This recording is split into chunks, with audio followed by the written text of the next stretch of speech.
Name of Sebastian, and we caught drugs total worth around 24 lakhs. So in his possession we found ketamine powder of around 10 grams, then ketamine liquid around 400 grams, and we found some LSD blot papers around 13 in numbers, and then we also found 2 kgs of ganja with it.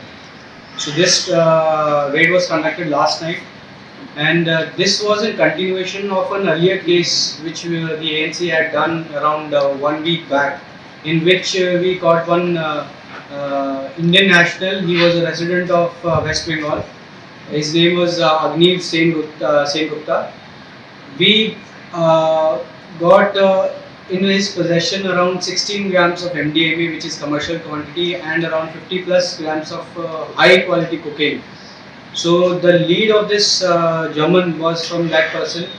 So this within the span of around 1 week, the ANC has done 2 raids and both commercial quantity cases, and total worth is around more than 30 to 33 lakhs. This is what we were trying to find out. The initial first case that we did, that's why we were actually investigating, we were getting leads. This was the person who had supplied drugs to the other person, the first person we caught. So we are again investigating as to what the further links are. We are investigating the sources from which this person had gotten. So we are trying to unearth the network which is there.